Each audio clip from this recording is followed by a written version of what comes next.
Yang pertama Rifa'ah, yang kedua Abdurrahman bin Zabir. Pertama Rifa'ah, jadi laki-laki berkenaan talaqa rajulun Rifa'ah. Sementara laki-laki yang kedua Abdullah bin Zabir, bukan Zubair, Abdullah bin Zabir. Rifa'ah menjatuhkan cerai kepada istri beliau dengan talak 3. Tadi sudah kita bahas panjang lebar di bawah. Tidak sepatutnya dengan seseorang menjatuhkan talak 3 atas pertimbangan apapun. Jadi kalau tidak ada rencana, tidak ada rasa kasih, tidak ada rasa sayang, seperti apapun bencinya, seperti apapun murkanya, seperti apapun parahnya keadaan, cerai dengan talak 1 itu sudah cukup, bahkan lebih daripada cukup. Sebagai cara untuk mengatasi masalah yang sedang mereka hadapi. Jadi alternatif yang terbaik kalau memang sudah sampai kepada keadaan yang dengan mereka sudah tidak boleh bersatu, hati mereka sudah tidak menyatu, itu adalah cerai. Tapi tidak mesti harus dengan talak 3. Tapi bagaimanapun, sebagaimana tadi pagi kita bicarakan, kadang-kadang emosinya laki-laki, kadang-kadang emosinya perempuan juga, kadang-kadang kemarahan daripada mereka atau salah satunya yang sudah tidak dapat dikawal untuk menurutkan kepuasan hati dan keinginan. Kadang-kadang kalau hanya dengan talak 1 saja rasa-rasa tidak memadai. Maka karena itulah dengan pasangan atau juga dengan suami secara khusus tidak berpikir lagi untuk kedepannya seperti apa, tidak sehat dalam membuat satu keputusan. Kadang-kadang juga dengan istri sudah tidak sehat untuk meminta cerai dengan suaminya, sedangkan banyak hal-hal yang sepatutnya dipikirkan sebelum mereka berpisah. Ada hal-hal yang mungkin kalau sudah nasi menjadi bubur, kita nak buat lagu mana. Tapi keadaan orang-orang yang sudah terbabi dengan hal-hal yang seperti itu, kadang-kadang memang sudah tidak sehat. Bukan tidak sehat berarti tidak waras pemikirannya, tapi tidak sehat keadaannya. Jadi tidak mengamat, dan juga tidak, kata orang Banjar, tidak menjuju, tidak mengamat ke depannya nanti akan jadi seperti apa nasib daripada anak-anak dan juga dengan mereka sendiri. Apakah kira-kira akan mencapai sesuatu sebagaimana yang dikhayalkan, sebagai yang diinginkan? Tidak. Jadi kadang-kadang dihadapkan dengan suatu problem jauh lebih parah daripada problem yang pernah dihadapi sebelumnya. Kita tidak dapat menebak, tidak dapat memastikan tentang keadaan yang mungkin akan berlaku dengan sesiapa saja. Maka bersikaplah secara bijak, khususnya tentang hal-hal yang ada hubung kaitnya dengan keluarga. Ada masalah, bukan kita saja yang dihadapkan dengan masalah. Ada problem, bukan kita satu-satunya di dunia yang dihadapkan dengan problem. Kalau seandainya tiap ada masalah penyelesaiannya cerai, tiap ada problem penyelesaiannya bunuh diri, sudah tidak ada lagi yang hidup di dunia ini, habis dan semuanya. Belajar di bawah itu banyak yang bergantung atas katil sana, itu bergantung mati. Situ pun juga ada yang melompat daripada tingkap sana, di sebelah sana pun juga ada. Tengok ada yang tergantung, tengok ada yang jatuh, tengok ada yang dah dalam keadaan sakarat, tengok yang satu masih beristikharah lagi bunuh atau tidak bunuh. Bunuh diri kah atau bunuh diri kah? Akan jadi seperti itu keadaannya. Problem itu suatu perkara yang wajar. Sebab sebagaimana disebutkan di dalam hadis, Nabi kita bersabda, idza ahabballahu imra'an talahu, idza ahabballahu 'abdan ibtalahu, fa in radiya falahu ridha. Apabila Allah suka, cinta kepada seseorang, Allah akan uji. Allah akan uji. Kalau seandainya dia ridha, in sabara in ibtala in ahabba talahu, fa in radiya fa in hamida idza ahabba Allah 'abdan ibtalahu, fa in radiya falahu ridha wa in sakhita falahu sakhatu. Kalau dia ridha, Allah akan meridainya, dan kalau seandainya dia murka dan benci, Allah akan membencinya. Riwayat yang lain, la yazalul bala'u bil mu'min, senantiasa coba dan ujian itu selalu menyelubungi, menyertai kehidupan seseorang, hatta yalqallah wa laisa ma'ahu syai', sehingga dia berjumpa dengan Allah, sehingga tidak ada suatu dosa yang menyertainya. Jadi bukan karena dia banyak beristighfar, bukan dikenakan karena dia banyak bertobat, bukan dikenakan karena banyak berinabah, beribadah dan lain sebagainya. Asbab yang menyebabkan dosa-dosa kesalahannya itu terhakis itu justru daripada bala, cobaan, malapetaka dan ujian yang menimpa. Maka dari sana dengan kita tidak boleh abadan selama-lamanya, tidak boleh berpandangan sinis, apalagi memandang dengan sebelah mata kepada saudara-saudara kita yang ada di Timur Tengah, saudara-saudara kita yang berada di mana saja, yang kehidupannya di bawah daripada kenyamanan, yang kehidupannya senantiasa tertindas, menderita, sengsara, sakit. Hatta kalau seperti apapun miskinnya, seperti apapun sakitnya, seperti apapun menderitanya, tetap kita yang alhamdulillah, yang keperluan hidup kita terpenuhi, hidup kita sejahtera, hidup kita aman, tidak ada sembarang gangguan. Kita tidak dapat mengalamatkan yang semacam itu sebagai petanda kita ini dicintai oleh Allah Jalla wa'ala, atau juga sebaliknya itu sebagai petanda Allah murka kepada mereka. Tidak. Sebab cobaan dan ujian yang menimpa kepada seseorang dahulu kita klasifikasikan tidak luput daripada 4 keadaan. Yang pertama, dengan orang-orang yang baik, baik akidahnya, baik ibadahnya, baik pengabdiannya, dan juga baik pergaulan, semuanya baik. Jadi tidak ada yang janggal, dia orang yang terkawal, pandangannya, pendengarannya, penglihatannya, kehidupannya, alhamdulillah. Jadi tidak ada masalah, tidak ada problem. Dengan sesiapa pun tidak ada masalah, baik hubungannya dengan Khalik, atau hubungannya dengan makhluk, atau hubungannya dengan diri pribadi dia sendiri. Tapi ternyata ada cobaan yang menimpa. Ulama mengatakan itu adalah sebagai ujian. Itu adalah sebagai ujian, bala daripada Allah Jalla wa'ala. Sementara yang kedua, manusia yang memang hidupnya tidak keru-keruan, yang memang hidupnya separuh-separuh. Hidupnya separuh-separuh, kadang-kadang ya ikut keadaan lah. Orang sembahyang ikut sembahyang, kalau orang tak sembahyang ikut juga tak sembahyang. Orang puasa ikut puasa, orang tak puasa ikut juga tidak puasa. Jadi kehidupannya muzab-zab. La ma'ahaula wa la ma'ahaula. La ma'al muhsinin, tidak juga ma'al musiin. Jadi orang yang seperti itu, kalau saya mendapatkan sedikit ujian, ulama mengatakan ujian itu adalah sebagai peringatan. Kalau yang tadi itu adalah sebagai ujian, yang ini adalah sebagai peringatan, inzar. Peringatan inzar, peringatan daripada Allah Jalla wa'ala untuk menyedarkannya. La'alla wa asa, agar dia kembali, agar dia berinabah kepada Allah Jalla wa'ala. Ini kumpulan yang kedua. Kumpulan yang ketiga, bahasa Kiai Zainuddin MZ, orang itu memang hidup tidak keru-keruan. Sahibul maksiyah, kaki maksiat, kaki botol, kaki perempuan, gila perempuan, gila minuman, gila narkoba, narkotika, gila dada, dan juga gila judi, dan juga kemaksiatan-kemaksiatan lainnya.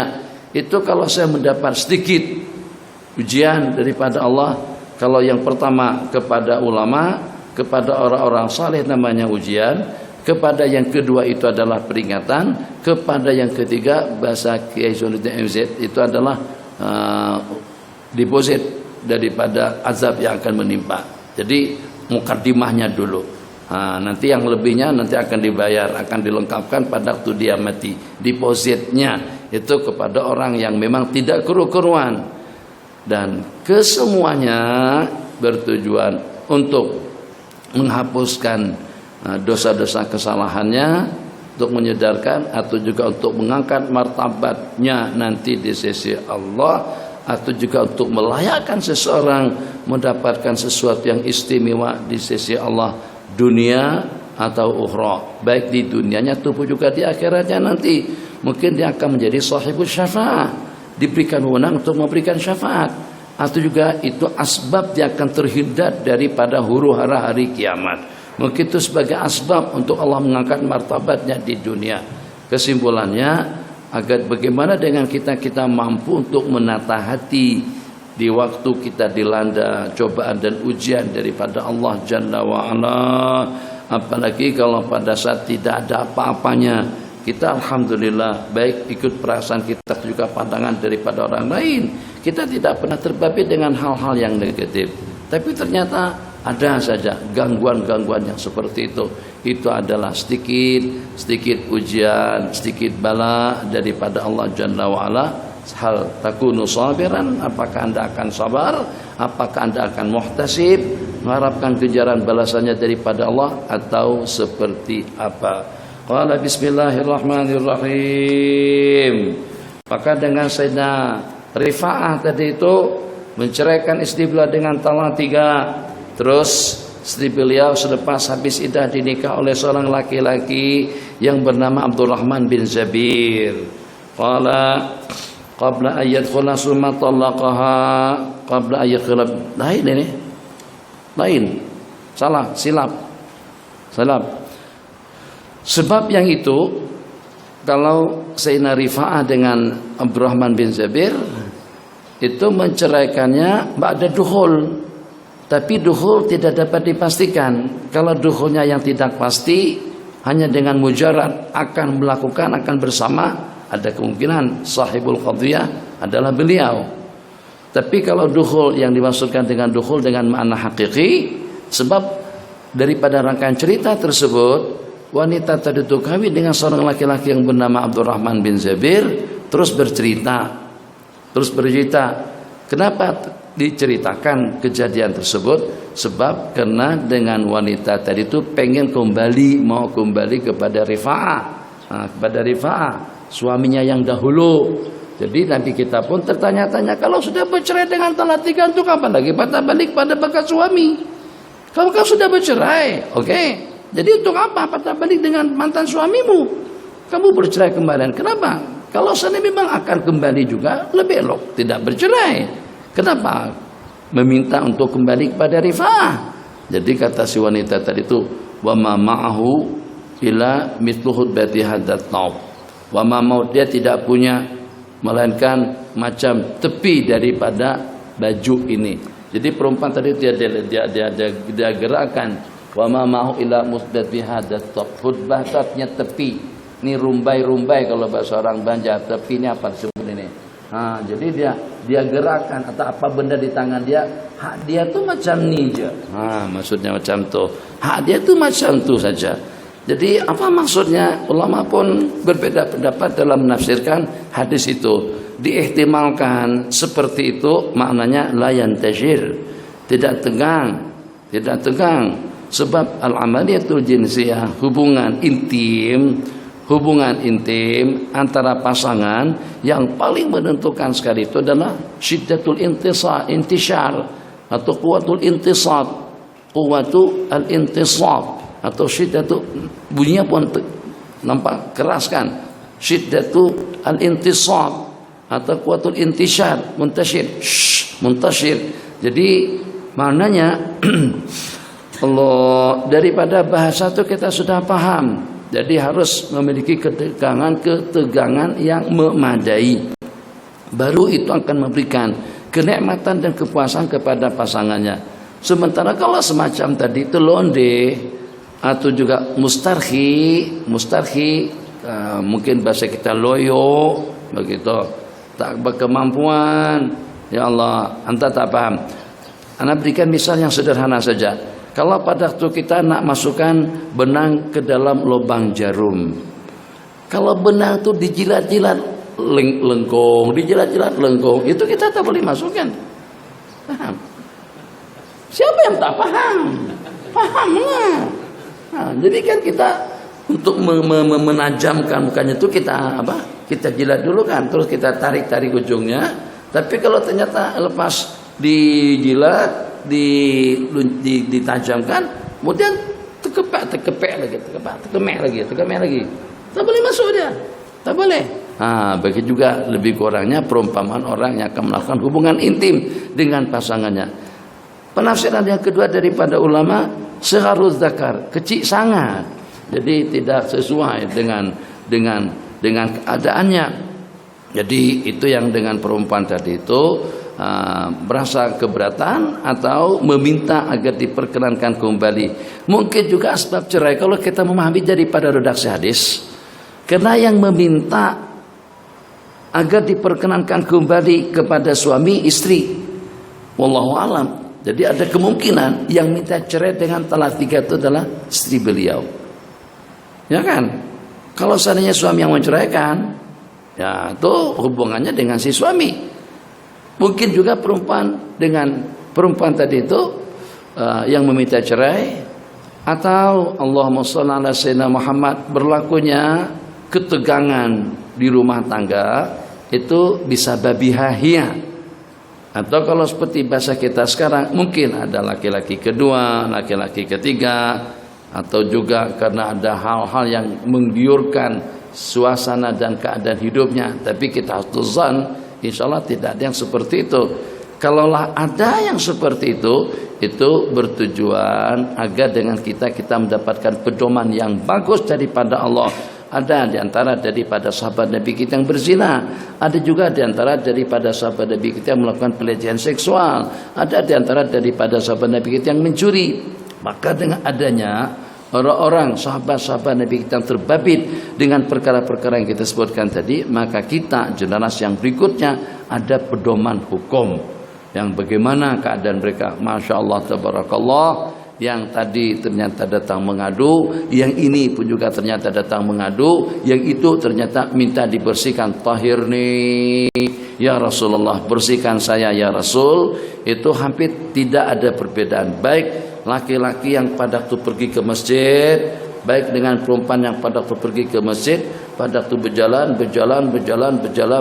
terus di jala dengan selendang atau juga dengan selimut besar oleh seorang laki-laki. Hebatnya laki-laki tadi itu mempunyai satu kebolehan, kemampuan pada waktu dia menjala bahasa Banjar menyelungkuyi, dia tutup perempuan tadi itu dengan selimut sehingga sampai dia berhasil untuk menggauli wanita itu pada masa itu.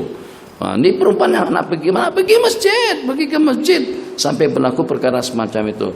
Kemudian selepasnya dia melarikan diri. Wanita tadi itu menjerit, dikejar sama sahabat, dikejar, laki-laki berkenahan. Jadi setelah dijumpai, maka wanita mengatakan itu dia laki-laki yang merogol atau juga yang memperkosanya. Ditangkap, laki-laki ditangkap. Tapi laki-laki tadi itu tetap saja tidak mengaku. Pada saat akan berlaku hukuman rajam, pada saat akan diperlakukan hukuman rajam, rupa-rupanya laki-laki yang sebenarnya yang merogol, yang memperkosa wanita dalam selimut beberapa waktu yang lalu, rasa tak tega, tak tegama, tak sampai hati. Kalau sampai saudaraku yang dituduh perempuan pun juga demang, mungkin barangkali ada perasaan seperti itu betul tak? Ya betul, padahal tidak betul. Hal laki-laki dia pergi ke belakang, bukan lagi ke situ. Cuma kamu tadi dengan orang-orang pergi ke sana, dia sembunyi di belakang. Berarti kamu kejar bukan dia. Karena hukuman akan dijatuhkan kepada laki-laki berkenaan, tergugah hati, terharu perasaan. Laki-laki yang memang benaran terbabit melakukan hubungan yang merogol atau juga yang memperkosanya, akhirnya dia mengaku, maka dijatuhkan hukuman kepadanya, bebas yang tertuduh tadi itu. Ini juga ada di zaman Sayyiduna Rasulullah sallallahu alaihi wasallam. Di antaranya juga kejadian At-Tamar, mungkin semuanya sudah ingat cerita At-Tamar. Tapi dengan beliau yang tidak ada di zaman kita sekarang, kesedaran.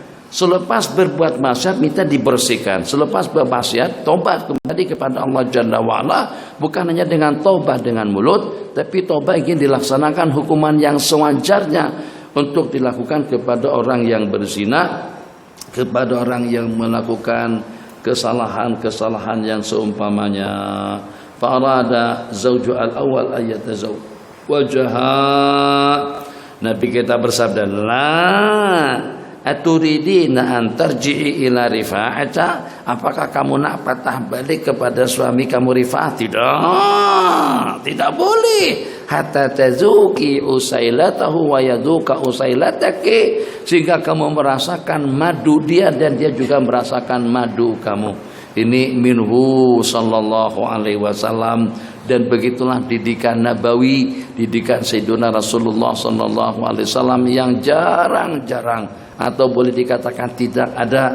Nabi kita hanya dengan mentalmih, hanya dengan mengisyarat. Nabi kita tidak kata kecuali kalau kamu benaran dijima dia. Nabi kita tak guna bahasa dijima dia sehingga kamu merasakan madunya dia. Nabi kita kinayahkan hubungan pasangan dua laki istri, hubungan yang satu dengan lazah, dengan kenikmatannya itu dengan usailah, laksana madu, masing-masing menikmatinya itu juga merasakannya. Artinya apa?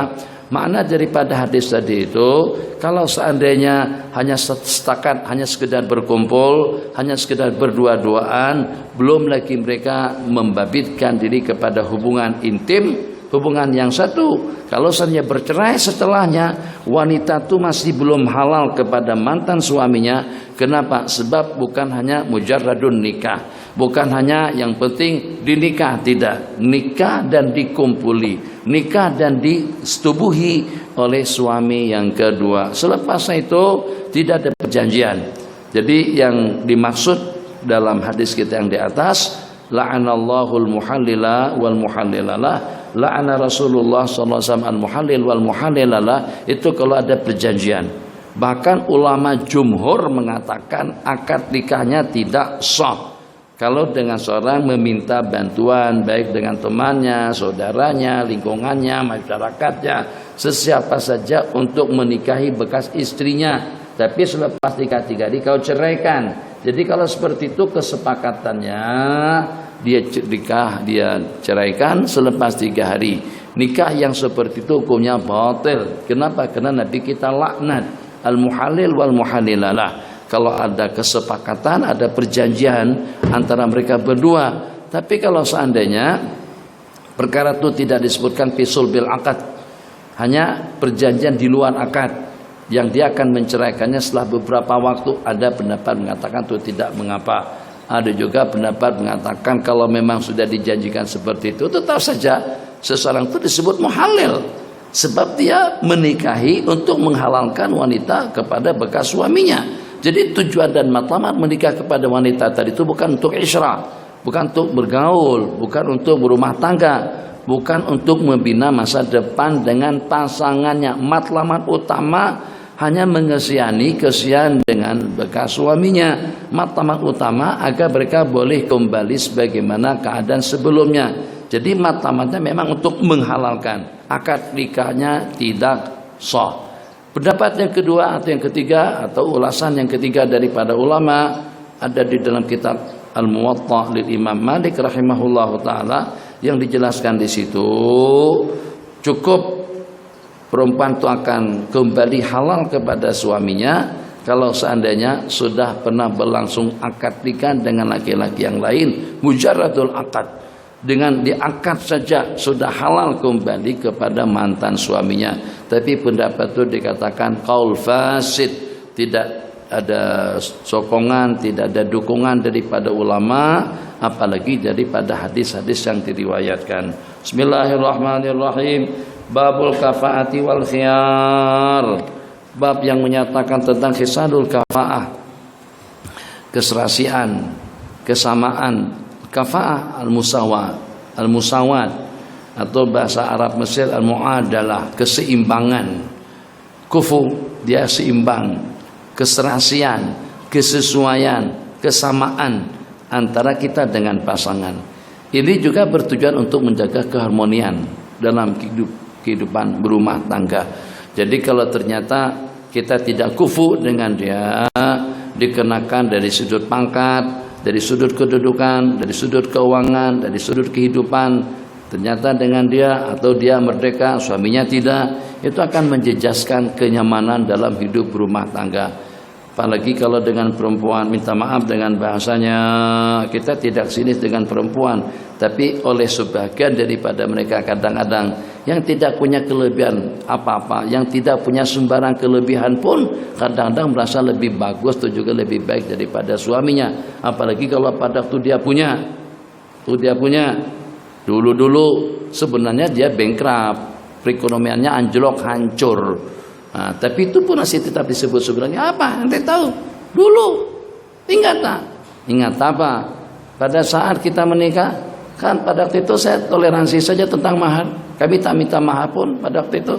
Oh, tak minta apa? 10.000. 10.000. Sebenarnya kelas yang seperti saya, bekas mantan bankrupt atau bekas orang yang pernah bankrupt, itu 30.000 mas kawinnya atau 30 juta mas kawinnya.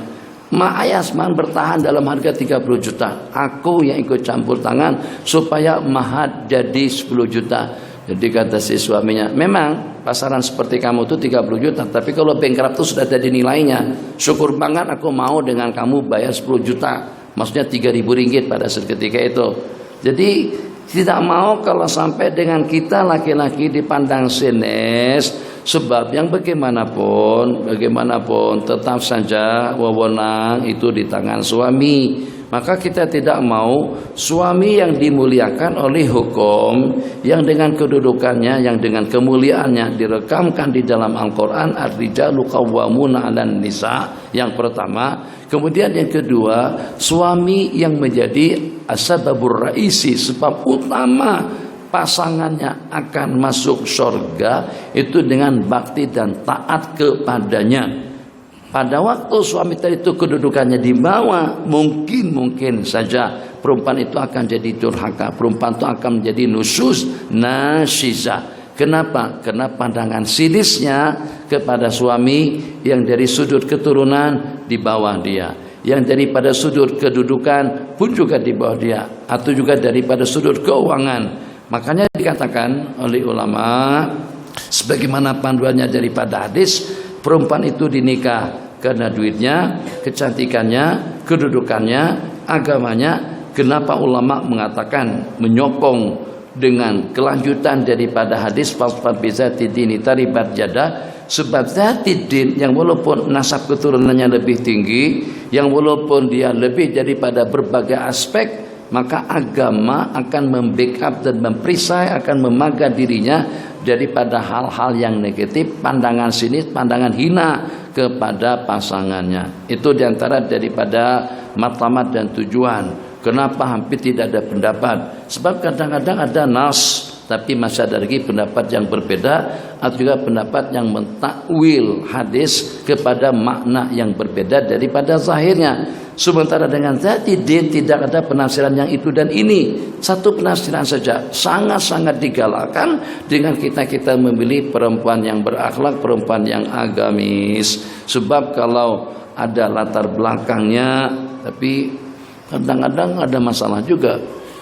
Masalah mungkin barangkali perempuan yang agamis, yang tahu agama, kalau memang itu menyerap dan menjelma dalam kehidupannya, berdarah daging dalam kehidupannya, kadang-kadang justru semakin tinggi kuliahnya, semakin banyak ilmunya, semakin lasa dengan suaminya.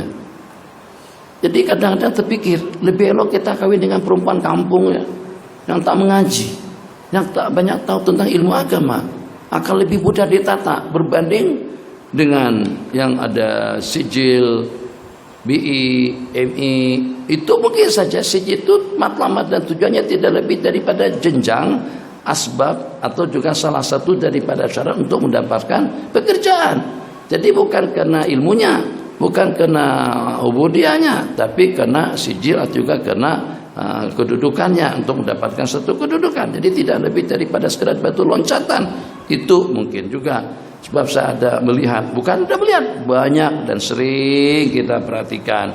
Justru kadang-kadang dengan perempuan yang diharapkan dia lebih taat, lebih setia, lebih bakti, lebih bagus dengan suaminya, justru yang kita temukan hal yang sebaliknya. Lebih asya, nasiza, melawan, memberontak, komplain. Inna lillahi wa inna ilaihi raji'un.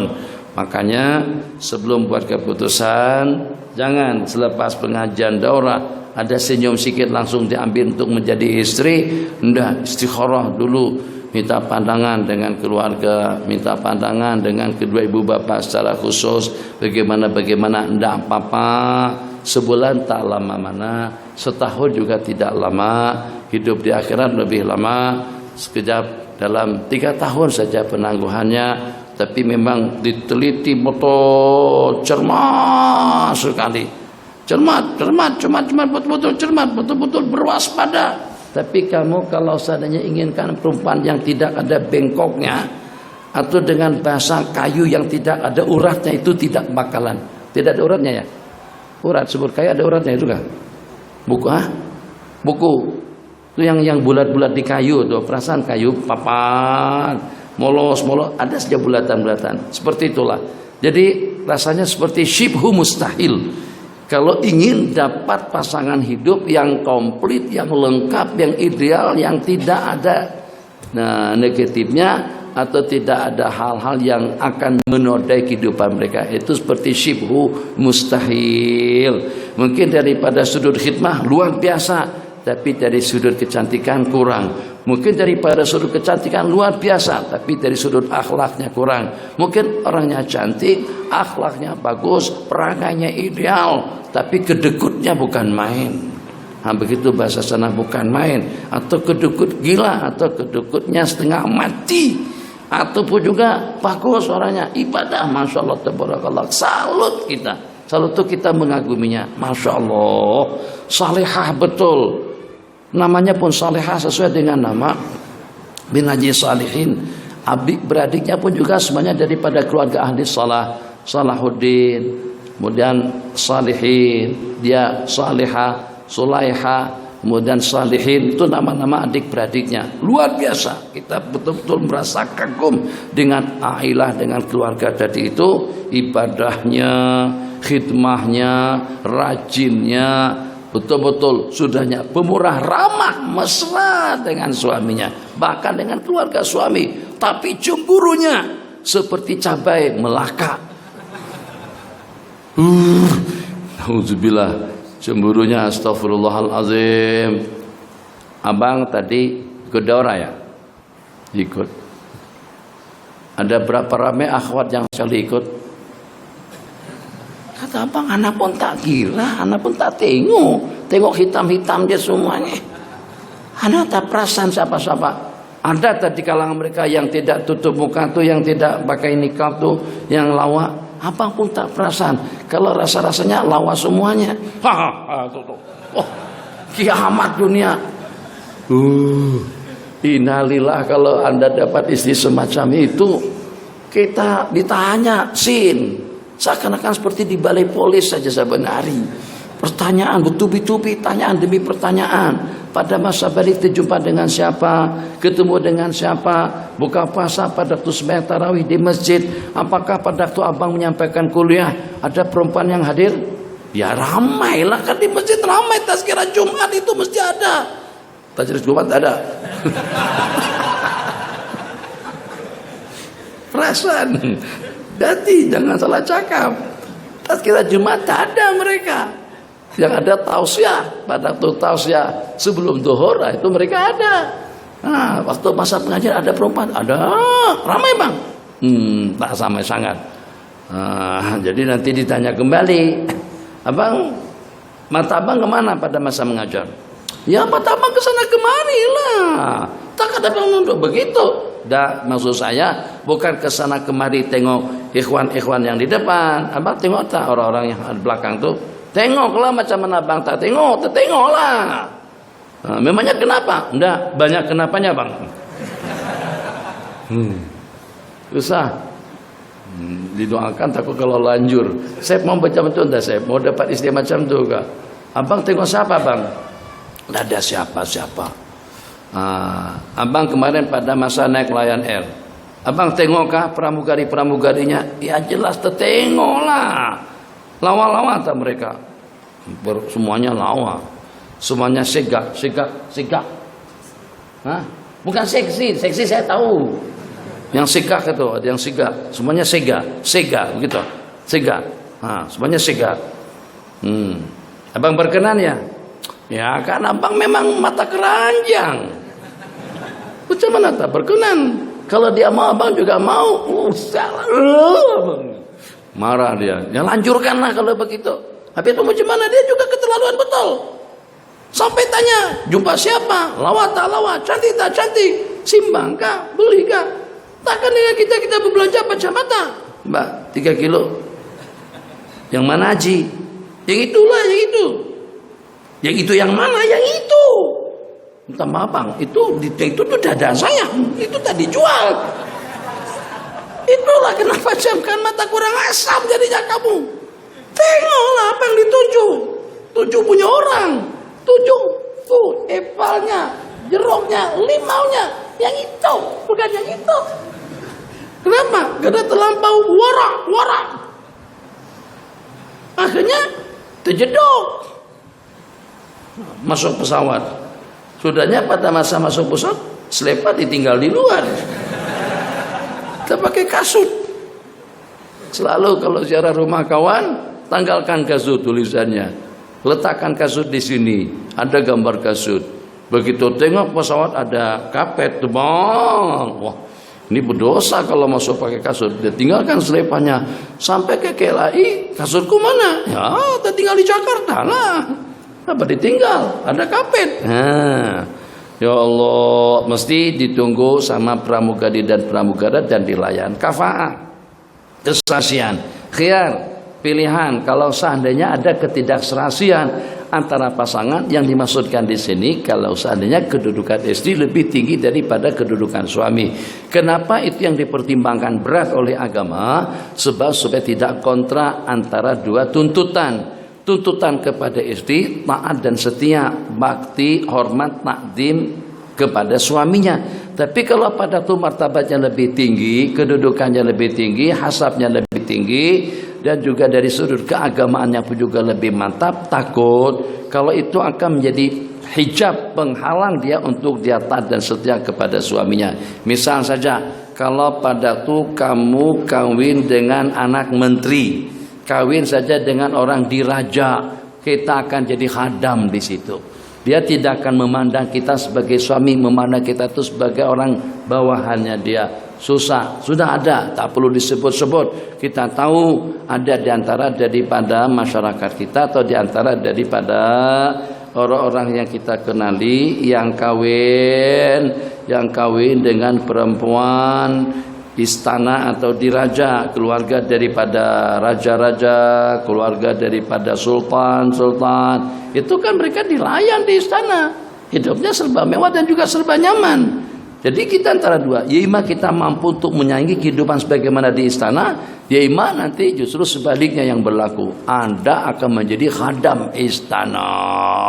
Dia hanya perlukan kamu itu untuk benda yang satu itu saja, yang selainnya kamu menjadi khadam, akan menjadi pelayannya, waliyadzubillah. Maka akan ternodai tuntutan-tuntutan hukum agar dia bakti dan taat, dikenakan karena tidak ada kafa'ah, keserasian dan keseimbangan. Jadi kalau boleh kita di atas dia. Dari sudut keuangan kita punya uang lebih, dari sudut kedudukan kita lebih punya kedudukan lebih tinggi, tapi dikatakan daripada sudut kecantikan, elok dia lebih cantik daripada Anda. Kecantikan itu perlu, tapi dia relatif, ikut pandangan masing-masing. Ada yang menurut kita kecantikan itu dengan warna kulit, ada yang menurut seorang kecantikan itu dengan paras yang cantik, dengan hidung yang mancung, rambut yang keriting. Ada juga kecantikan itulah dengan akhlak, tidak melihat dari sudut kecantikan fisikal, tapi yang dipandang daripada sudut akhlak, perilaku dan perangai.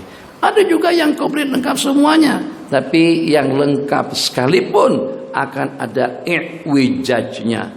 Fa'idza dhahabta tuqimah, kalau kamu berupaya untuk meluruskan kebengkokan daripada perempuan, kau akan mematahkannya. Wa kasruha talaquha, mematahkannya berarti akan menceraikannya. Wal khiyar, kalau perempuan dikawinkan dengan laki-laki sembarangan, dia agamis, agamanya bagus, akhlaknya bagus, dikawinkan dengan laki-laki fasik. Qala Rasulullah sallallahu alaihi wasallam, al-arabu ba'duhum akfa'u ba'din, bangsa Arab, orang-orang Arab, sebab Arab keturunannya pun juga macam-macam, antara satu sama lain mereka kufu, wal mawali, dan juga dengan al-maula, orang-orang yang dibebaskan dan yang dimerdekakan, ba'dum akfa'u ba'din, antara satu sama lain kufu, illa ha'ikan wala akfa illa ha'ikun au hajja tulisannya salah tuh. Illa haikan aw hajjama. Betulkan saja. Kecuali haik. Al-haik itu adalah an-nahat atau juga sani'u as-siyab, al-haik al-khayal. Illa haikan aw hajjama. Kecuali haik penjahit baju, aw hajjama tukang bekam. Itu Nabi kita katakan tidak kufu dengan wanita yang orang tuanya profesinya bukan tukang jahit tapi pedagang. Ilaha ikan aw hajjama. Nabi kita bersabda kepada dalam hadis kasbul hajjami khabis. Hadis itu dhaif. Qala wa an Fatimah binti Qais.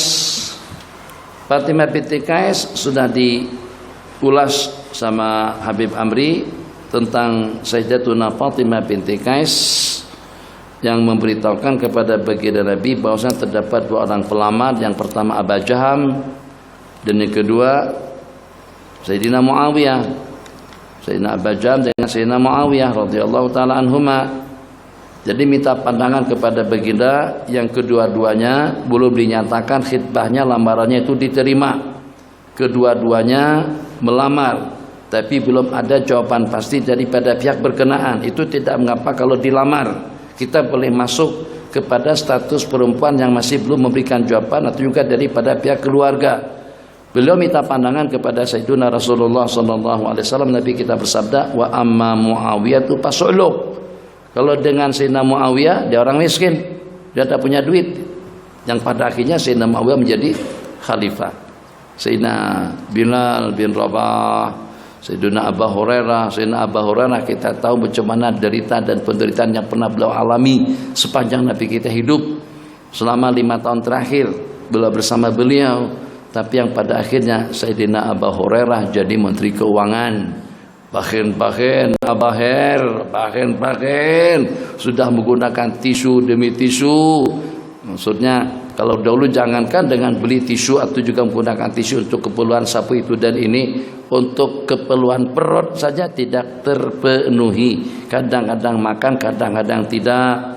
Sayyidatuna Fatimah binti Qais radhiyallahu taala minta pandangan. Satu, saya udah diminta oleh Aba Jaham dan juga oleh Sayyidina Muawiyah. Nabi kita bersabda, kalau dengan Sayyidina Aba Jaham, fa innahu la yadha'ul 'asa an atiki, dia tidak pernah menanggalkan dan tidak pernah menurunkan asa daripada pondaknya. Asa pondak apa namanya? Tongkat senantiasa selalu di situ. Standby, tinggal pukulkan saja lagi. Kalau kita gantung, kita nyari dulu. Makanya anak-anak nanti kalau kamu udah jadi orang gede dah, tapi mungkin saja punya mak ayah yang garang. Jadi idealnya kalau pada tumak mengancam, nak pukul, kamu cepat-cepat lari aja, jangan ditunggu, bahaya kita. Jadi rotannya mana? Enggak, baru tanya rotannya mana, lari saja lagi kamu. Kalau tunggu itu ada di situ mak, no, bakalan kena pukul kita. Itu ikut cara lah, ikut keadaan mak dan ayah. Ada juga sebagian kalau pada tuh lari tambah marah, dikejar kita. Kalau tadi baru dengan rotan, yang pada akhirnya ada reha langsung baling, wow, kena kepala, langsung tersungkur, kena sini, belah darah. Akhirnya yang menjerit-jerit kesian siapa? Mak ayah juga itu kan.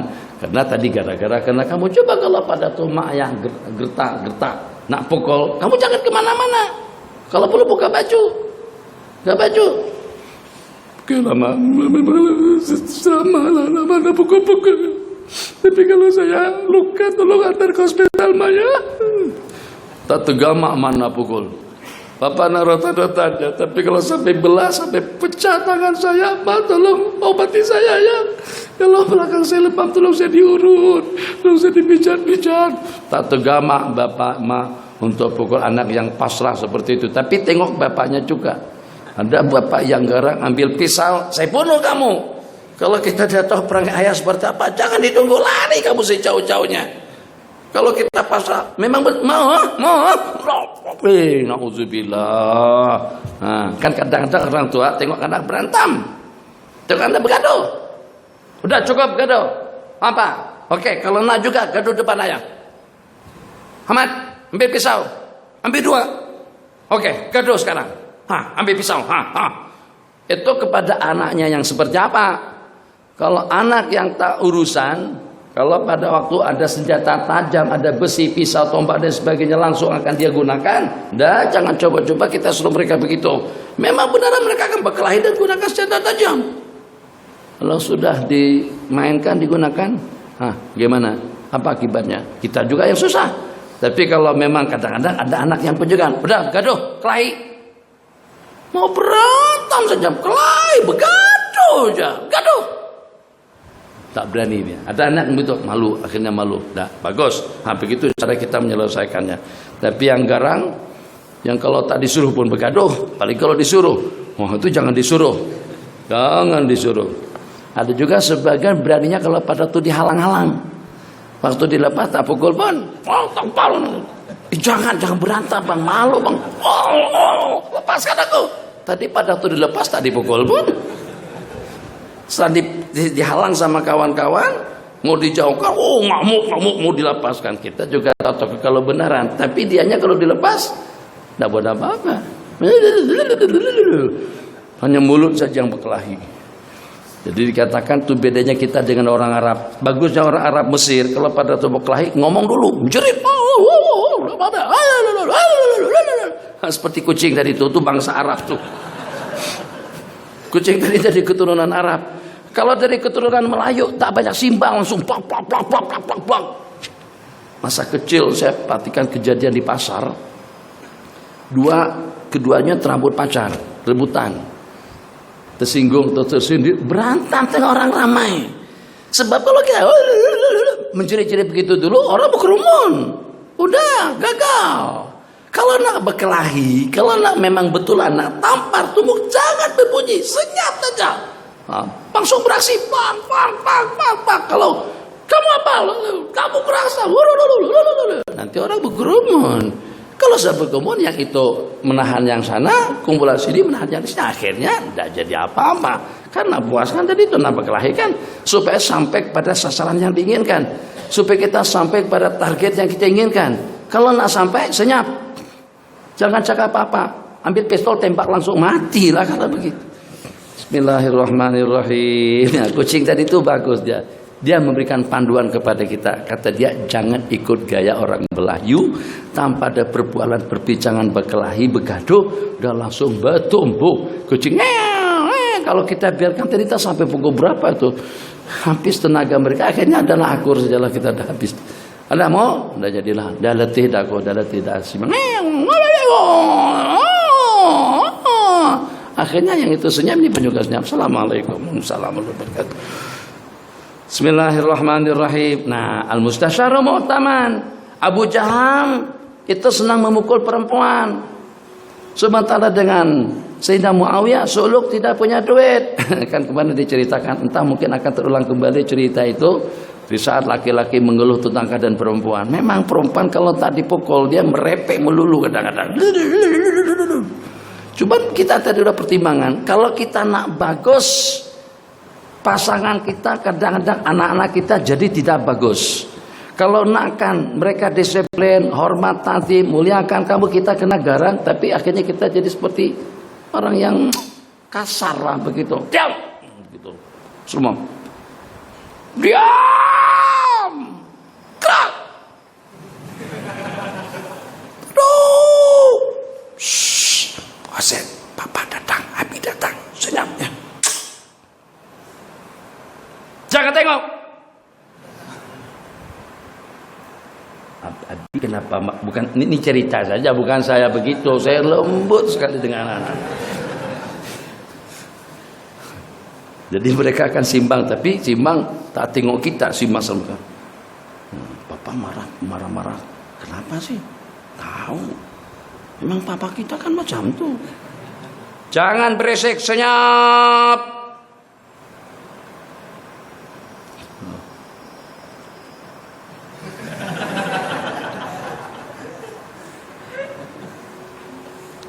Dia perasaan rupa-rupanya ayahnya datang hanya sekejap saja. Assalamualaikum. Udah keluar rumah dah ayahnya loh. Merdeka, bebas. Serodonya anak-anak. Seketika ayah yang semacam itu tinggalkan mereka. Begitu ayahnya datang semuanya diam. Nah, jadi pilih antara dua. Dikatakan sebenarnya dengan baginda Nabi memberikan pandangan yang semacam itu kepada mereka bukan karena Nabi kita tidak boleh bertindak. Jadi kata Khalifah Umar bin Abdul Aziz, saya memilih mendingan aku lebih elok aku jadi orang baik daripada hambaku menjadi baik. Sebab hamba saya secara khusus kalau kita tegas dan kejam, dia akan menjadi baik. Perangainya jadi terkawal. Tapi kalau kita ramah tamah, lembut dengan mereka, akhlaknya jadi tidak keru-keruan dengan kita. Dia berani menjerit, dia berani membentak. Begitulah juga dengan istri dan anak. Kadang-kadang ini tidak mutlak dan tidak semuanya seperti itu. Jadi orang yang garang kadang-kadang keluarganya taat. Salah sedikit dinyalamkan, masuk dalam kolam. Seolah ingat seumur hidup tidak akan mau lagi melakukan benda yang sama. Itu kalau masih kanak-kanak. Kalau udah gede begitu dia lawan. Kamu malu Anda kalau sampai dilawan sama anak-anak. Jadi kesimpulannya bagaimana? Setelah Nabi kita izinkan kepada kaum laki-laki untuk memukul istri-istri mereka, serombongan perempuan datang mengadu, ya Rasulullah, kena pukul kami semuanya. Nah, yalah itulah akibatnya. Akhirnya Nabi kita larang laki-laki itu pukul wanita. Data lagi berikutnya kaum laki-laki mengadu. Oh, merepe lagi ya Rasulullah. Begini lagi mereka dengan kami. Jadi pada akhirnya ini bagaimana solusinya? Nabi kita hanya bersabda, memukul, bertindak bukan merupakan orang yang terbaik daripada kalian. Khairukum li ahli wa ana khairukum li ahli. Mudah-mudahan kebaikan daripada kita itu disertai dengan keramah tamahan, kesopanan daripada pasangannya atau daripada istri. Bismillahirrahmanirrahim. Ingki usamata. Jadi dalam keadaan seperti itu Nabi kita sarankan wanita tadi itu Sayyidatuna Fatimah binti Qais untuk menikah dengan Sayyidina Usama bin Zaid radhiyallahu taala anhuma. Kenapa Nabi kita berbuat seperti itu? Untuk memberitahukan kepada kita lamaran daripada dua orang sahabat yang sebelumnya itu tidak berkesan, itu tidak mengapa. Jadi kita tidak menikahkan seseorang yang sudah tidak melamar seseorang yang sudah ditunang, tidak. Sebab lamaran daripada mereka itu tidak sempurna dan tidak boleh dilamar. Laki-laki manapun tidak boleh masuk kalau seandainya ada jawaban pasti daripada pihak berkenaan. An Abi Hurairah radhiyallahu taala anhu anna Nabiy sallallahu alaihi wasallam qala ya bani Bayadah. Apabila daripada Ansar, ankihu Aba Hindin wa ankihu ilaihi. Nabi kita bagikan respon, Nabi kita bagikan mandat, Nabi kita memberikan satu penilaian atau suatu penghargaan khusus kepada Abahin. Angkihu Abahin. Kalau pada waktu beliau mau menikah, nikahkan beliau. Wa angkihu ilaihi. Dan jangan keberatan, jangan terhalang untuk kalian menikahi atau menikah kepadanya. Maksudnya kepada keluarganya. Jadi kalian jangan merasa segan atau jangan merasa terhalang, baik untuk menerimanya sebagai suami atau sebagai calon menantu, ataupun juga untuk menjadi sebagai calon menantu kepadanya. Qala ankihu wa ankihu ilaihi. Jadi bukan hanya dipersilakan, bukan hanya cuma dinikahkan kepada keluarga kalian, tapi juga kalau ada di antara daripada keluarga kalian yang inginkan keluarganya ya pun juga jangan terhalang. Wa kana hajjaman. Itu mungkin karena itu sebab orang berpandangan sinis, tapi kita bersabda kasbul hajjami khabis. Takut kalau seandainya tidak ada yang berkenan untuk menikah dengan Aba Hindin. Wan Aisyah radhiyallahu ta'ala anha qalat khuyyirat Bariratu ala zawjiha Mughis.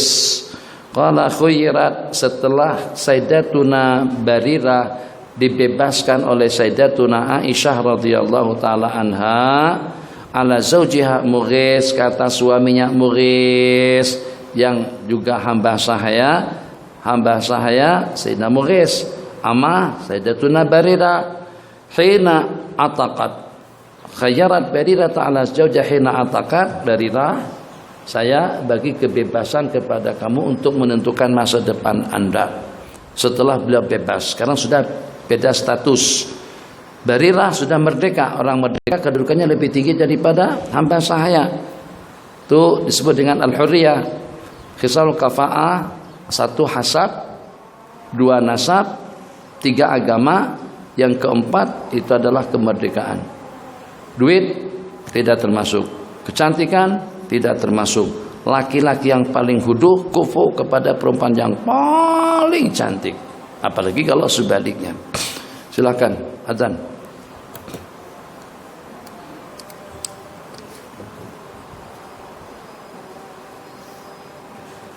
Allahu akbar, Allahu akbar, Allahu akbar, Allahu akbar. Allahu akbar, Allahu akbar, Allahu akbar, Allahu akbar. Allahu akbar, Allahu akbar.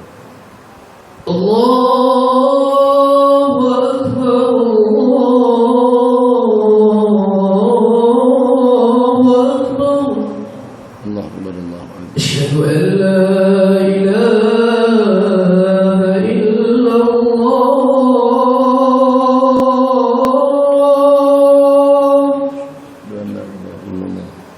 Asyhadu an la ilaha illallah.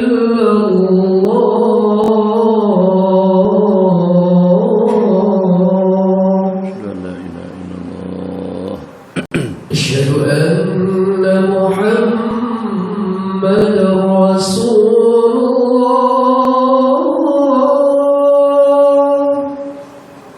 Muhammad Rasulullah sallallahu alaihi wasallam. Asyhadu anna Muhammadar Rasulullah.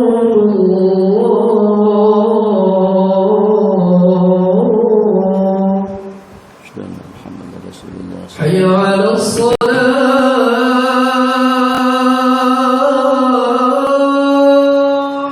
La haula wa la quwwata illa billahil aliyyil azim.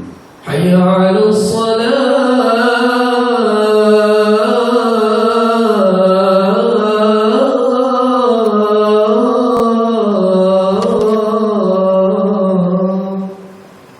La haula wa la quwwata illa billahil aliyyil azim. Hayya 'alal falah.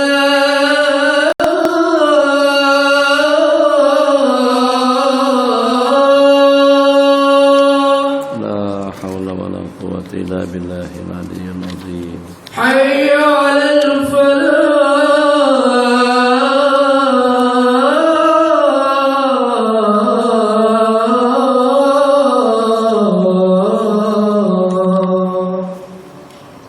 La haula wa la quwwata illa billahil aliyyil azim. Allahu akbar, Allahu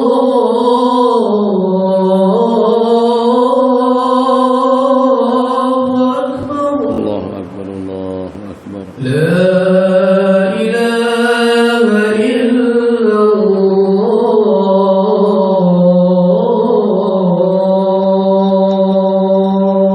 La ilaha illallah. Wassallallahu ala sayyidina Muhammad wa ala alihi wa sahbihi. Allahumma rabb hadhihi da'wati tammati wa salatil qa'imah. Ati sayyidana Muhammadan al-wasilata wal fadilata wa darajata al-'aliyata ar-rafi'ah. Wab'asu maqama mahmudan alladhi wa'adtahu innaka la tukhliful mi'ad. Bismillahirrahmanirrahim. Khuyyirat Bariratu ala zawjiha hina utiqat, hina ataqat. Ataqaha Sayyidatuna Aisyah radhiyallahu taala anha. Karena beda status dan juga untuk menjaga keharmonian rumah tangga. Sebab sekarang saya diperintahkan untuk taat kepada suamiku, tapi dalam waktu yang sama kedudukan suami jauh di bawah daripada kedudukan istri. Istri sudah bebas dan sudah merdeka, sementara status suami masih sebagai hamba saya. Jadi pada waktu itu Sayyidatuna Barirah pun melihat, khususnya setelah berlaku ketegangan antara pasangan tadi itu, Sayyidina Mughis tetap mempertahankan agar rumah tangga beliau tidak babak belur, Sementara dengan Sayyidatuna Barirah tetap saja memilih agar beliau bercerai dan berpisah dengan Sayyidina Mughis. Jadi dikatakan Barirah berlari-lari, mengatakan tak nak, tidak, tapi dengan Sayyidina Mughis mengejar beliau, dikejar. Saya melihat, kata sebagian daripada sahabat, untayan tetesan air mata yang membasahi janggut Sayyidina Mughis. Betul-betul tergila-gila cinta kepada Sayyidatuna Barirah pada saat ketika itu, tapi dengan Barirah dengan tegasnya mengatakan tidak mau, tak nak dengan Sayyidina Mughis, sampai Nabi kita terpaksa campur tangan tentang masalah itu. Jadi pada waktu ditanya oleh Sayyidatuna Barirah, apakah ini perintah untuk aku kekal tetap dengan Mughis? Tidak, itu tidak lebih daripada cadanganku, tidak lebih daripada nasihat, tidak lebih daripada saran daripada beliau. Kalau hanya sekedar saran atau cadangan, maka aku tidak mau. Jadi dengan Sayyidatuna Barirah membuat keputusan untuk berpisah dengan Sayyidina Mughis, itu makna takhir, babul kafati wal khiyar. Tapi ulama mengatakan selepasnya kelanjutan daripada cerita dalam beberapa waktu ke depan, Sayyidina Mughis menjadi bebas. Justru yang tergila-gila buta, tergila-gila dengan Sayyidina Mughis itu adalah Barirah. Mughis justru yang jual mahal dengan Barirah, tak nakkan dia lagi, dirayu, dimohon, diminta, dibujuk, dirisik, tetap dengan perempuan tadi itu tidak mau.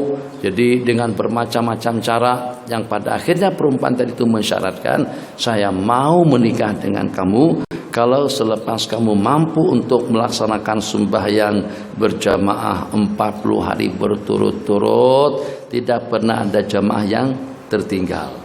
Maka laki-laki tadi pun memenuhi persyaratan daripada wanita berkenaan. Saya akan serahkan diri aku seutuhnya kepada kamu kalau seandainya dengan Anda mampu untuk melaksanakan sembahyang berjamaah 40 waktu, tudriku at-takbiratul ula, dengan mendapatkan takbiratul ihram yang pertama ma'al imam. Laki-laki tadi itu berhasil selama 40 hari komitmen betul dengan waktunya. Begitu adzan berkumandang, dia sudah di masjid dengan jamaahnya berturut-turut sejak daripada di pertama sampai pada hari yang ke-40. Selepas 40 hari, perempuan tadi itu menanti-nantikan, tunggu miss call, tunggu SMS, tunggu WhatsApp, tunggu berita, tunggu informasi, tak siapa yang datang untuk menyampaikan tentang keadaan seperti apa. Ditunggu, tidak ada berita. Seminggu, 2 minggu tidak ada kabar. Ditunggu lagi, ternyata seperti sudah putus harapan.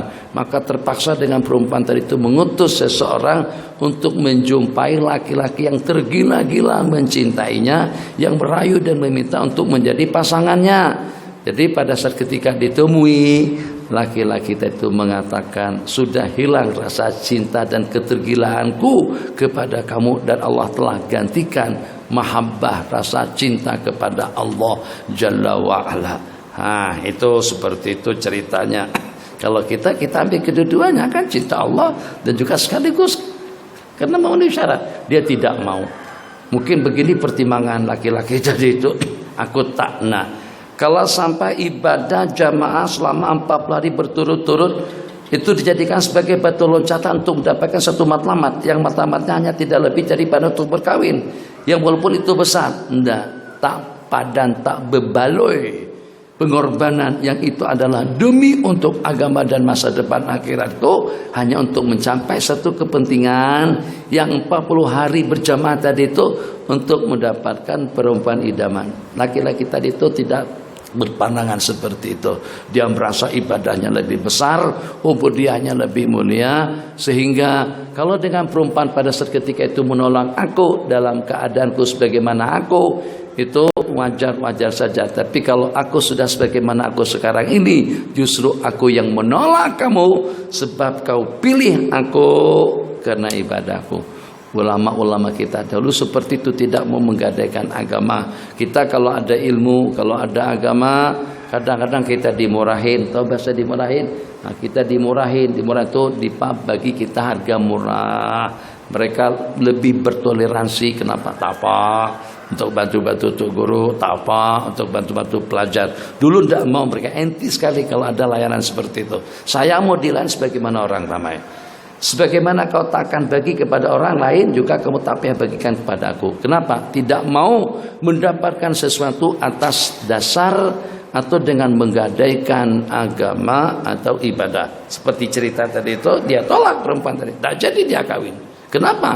Dia merasa ibadahnya lebih berarti daripada segala-galanya. Bismillahirrahmanirrahim. Wa an Dhahhak ibni Fairuz ad-Dailami an Nabihi radhiyallahu ta'ala anhu qala qultu ya Rasulullah inni aslamtu wa tahti ukhtan, aku masuk Islam dan di bawah saya terdapat 2 orang adik-beradik. Saya menikah dengan 2 orang perempuan yang adik-beradik, 2 bersaudari. Nabi kita bersabda, talik ayyatahuma syi'ta, ini ikhtiar, ceraikan salah satu yang mana saja yang kau suka. Ceraikan salah satu daripada mereka. Maka dengan menceraikan salah satunya berarti itu adalah ikhtiar kepada yang tidak diceraikan. Ana Ghailan ibn Salamah masuk Islam bersama 10 orang istri.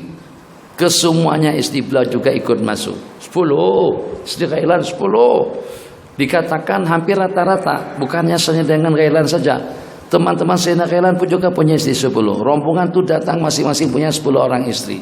Ayo pilih, mau dimadukan dengan 10 orang istri. Itu zaman jahiliyah tidak ada batasan. Orang Nasrani hidup dengan pasangannya sampai mati, tidak boleh bercerai, dan sampai ke penghujung umur nikah, hidup untuk selama-lamanya. Orang-orang jahiliyah punya kebebasan, nak tukar sila, nak kawin sila, nak kumpulkan pun juga silakan. Sampai kehidupan perempuan jadi terkatung-katung. Tidak sebagaimana perempuan yang punya suami, tidak juga sebagaimana perempuan yang bebas. Dia masih bersuami tapi suaminya tidak melayannya, tidak berikan giliran waktu untuk ditemani. Jadi kadang-kadang tertinggalkan sebulan, 2 bulan, setahun, 2 tahun, mu'allaq. Nak kawin tidak boleh. Kenapa? Karena sebab masih menjadi istri kepada si fulan. Bebas tak boleh.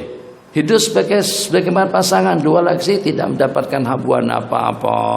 Laki-laki dipersilakan untuk kawin sesuka hati. Sayyidina Ghailan punya 10 orang istri. Islam datang mengatur 4 sahaja. Jadi kata Sayyidatuna Hafsah radhiyallahu taala anha, perempuan masih boleh tambah dan sabar untuk menahan dan juga untuk menjaga diri dalam jangka 4 bulan. Lebih daripada itu kemampuannya sudah tidak terkawal. Qala fa aslamna ma'ahu, bijaksana betul. Fa amarahu Nabi sallallahu alaihi wasallam ayatakhayyara minhun arba'a, maka Nabi kita perintahkan Sayyidina Ghailan untuk memilih 4 orang daripada mereka. Siapa yang dipilih? Nabi kita bersabda, ikhtar arba'an wa farik sa'irahunna, pilih 4 dan ceraikan yang selebihnya. Hadis raddan Nabi sallallahu alaihi wasallam ibnatahu Zainaba binta Muhammadin. Zainab, Sayyidatuna Zainab putri baginda Nabi, kawin dengan Abil As ibn Rabi' sebelum Nabi kita hijrah ke Madinah. Setelah hijrah, Nabi kita pisahkan beliau dengan pasangannya, dengan suami beliau. Qala ibnatahu Zainab ala Abil As bin Rabi ba'da 6 sinina bin nikahil awal walam yuhdis nikahan. Jadi Nabi kita kumpulkan kembali selepas terpisah selama tidak kurang daripada dalam 6 tahun. Putri-putri baginda, istri beliau Sayyidatuna Khadijah Islam, masuk Islam setelah Nabi kita terpilih sebagai Nabi dan Rasul. Tapi tidak demikian dengan menantu beliau, diantaranya Abil As. Abil As tidak langsung masuk Islam. Dan pada waktu Sayyidatuna Zainab hijrah bersama baginda ke Madinah, Nabi kita pisahkan beliau dengan suaminya. Siapa? Abil As. Setelah Abil As datang menyusul dengan Islam dan hijrah ke Madinah, Nabi kita kumpulkan kembali tanpa memperbaharui akad pernikahan. Dalam mazhab kita, ketentuan hukum, kalau pasangan 2 laki istri masuk Islam, pasangan Hindu, pasangan Majusi, Buddha, Kristen, kedua-duanya masuk Islam, maka kita tidak perlu mengotak-atik dan tidak ada pembicaraan, tidak ada sebarang perubahan hukum kepada akad nikah mereka yang berlangsung sejak pada beberapa waktu yang lalu. Asalkan menurut agama mereka sah, maka akad nikah mereka akan tetap kekal dan abadi. Jadi kita tidak perlu memperbaharuinya yang pertama, bahkan kita tidak perlu mempertanyakan seperti apa sih bagaimana keadaan akad nikah. kalian pada waktu berlangsung di gereja apakah memenuhi syarat atau tidak. Tidak ada pertanyaan-pertanyaan yang seperti itu. Tidak ada seorang yang Nabi kita perbaharui akad nikahnya setelah pasangan masuk Islam. Itu yang pertama. Yang kedua, kalau pada saat yang masuk Islam itu adalah salah satunya, baik yang masuk Islam itu suami atau juga yang masuk Islam itu adalah istri, kedua-duanya berasalkan daripada Buddha atau daripada agama Hindu, maka setelah di saat pasangan itu mengucap, di waktu salah satu daripada pasangan itu mengucap, maka dengan kita wajib memisahkan antara mereka. Islam tidak membenarkan laki-laki kafir, Islam tidak membenarkan laki-laki kafir menikah dengan wanita muslimah. Begitu juga laki-laki kafir secara umum hatta dengan ahlul kitab. Tapi sebaliknya tidak mengapa kalau seandainya suaminya masuk Islam sedang istrinya masih Kristen, itu masih kekal dalam pernikahannya. Ini yang kita misalkan kedua-duanya daripada agama Hindu atau Buddha. Siapapun daripada mereka yang masuk Islam, maka hubungan mereka akan kita tawakufkan. Tapi secara fauri, secara segera dipisah. Tidak boleh berkumpul, tidak boleh bersama. Tapi apakah itu cerai? Belum dapat dipastikan. Kalau dalam fatrah iddah, dalam masa menjelang iddah yang 3 kali bersih itu habis, ternyata pasangan yang ditinggalkan tidak menyusul untuk masuk Islam, maka dengan mereka akan terpisah selama-lamanya. Kecuali kalau seandainya nanti masuk Islam kemudian nikah baru, itu cerita lain. Tapi kalau seandainya setelah 2 minggu, setelah 1 bulan, 2 bulan sebelum iddahnya berakhir, ternyata dengan sang suami juga masuk Islam, ternyata dengan istri juga masuk Islam. Nah, kalau begitu, apabila mereka terhimpun dalam fatrah dalam jangka 3 bulan pertama, masa dia menjelang iddah daripada hari pasangannya mengucapkan 2 kalimat syahadat, kalau terkumpul sebelum habis iddah, kembali kepada pasangannya tanpa harus memperbarui akad nikah mereka. Raja'a bin nikahil awal. Bismillahirrahmanirrahim. Kita habiskan. Wa an Amr bin Shu'aib radhiyallahu ta'ala anhu an Abi an Jadi radhiyallahu ta'ala anhu anna Nabiy sallallahu alaihi wasallam radda ibnatahu Zainab ala bin As bin nikahin jadid. Yang tadi itu pendapat sebagian daripada ulama, sementara pendapat jumhur ulama wal amalu ala hadis Amr bin Shu'aib, hadis yang ini kalau seandainya masih dalam iddah akan dikumpulkan kembali, tapi kalau sudah bertahun-tahun akan kembali dengan nikahin, jadi dengan akad nikah baru. Macam itulah juga hanya dengan khulu'. Apa perlunya? Pilih antara 2. Kita ikut pendapat yang kedua. Pendapat yang pertama mengatakan khulu' itu adalah cerai. Anda berpisah dengan khulu', Anda berpisah dengan cerai, tetap dengan khulu' pun ada pengaruhnya kepada jatah talak yang 3 kali. Tapi perbedaannya, kalau pada waktu perempuan itu diceraikan oleh suaminya dengan talak, maka suami masih punya wewenang untuk patah balik kepada suaminya, pada istrinya dengan raja'ah, yang walaupun tanpa restu daripada istri dan daripada keluarga. Wewenang sepenuhnya diberikan kepada suami, tidak seperti undang-undang di negara kita. Undang-undang di negara kita di sini secara khusus itu betul-betul bertentangan dengan syarak. Kaedahnya yang tertulis di dalam buku nikah kalau di sana, yang tertulis di dalam sijil nikah di sini, dan apabila suami merujuk istrinya tanpa restu dan persetujuan daripadanya, maka akan jatuhlah talak 1, maka akan jatuhlah talak pula, akan jatuh kembali. Ini udah bercerai, diceritakan begini, cerai 2 bulan, di saat istri menjelang masa iddahnya, sebelum habis iddah suami rujuk. Tapi suami rujuk tanpa pemberitahuan, tanpa restu, tanpa ridha daripada keluarga, tanpa restu daripada dia secara syara, tidak ada masalah. Kita tidak perlu mendapatkan restu daripada dia atau daripada keluarga. Tanpa restu daripada sesiapapun, dia boleh merujuknya dan tidak mesti harus berhadapan. Dari rumah dia boleh rujuk, itu wewenang hukum.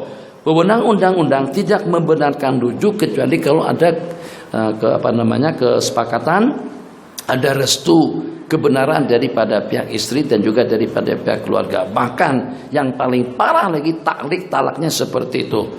Apabila suami merujuk istrinya tanpa restu daripada pihak istri, maka akan jatuhlah talak 1. Tadi udah cerai lagi jadi 2. Di Kedah, di Perak yang baru-baru saya baca di situ, dan apabila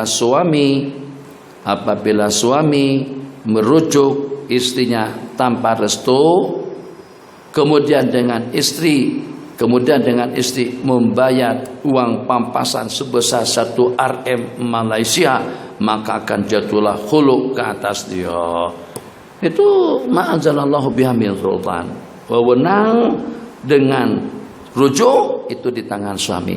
Kalau memang nak juga supaya dengan suami tidak boleh merujuknya lagi, maka bercerai dengan khulu, dengan pampasan, dengan tebusan. Jadi suami katakan, kalau awak kembalikan mahar saya tempo hari dengan belanja dan juga dengan faidahnya sekaligus, aku akan ceraikan kamu.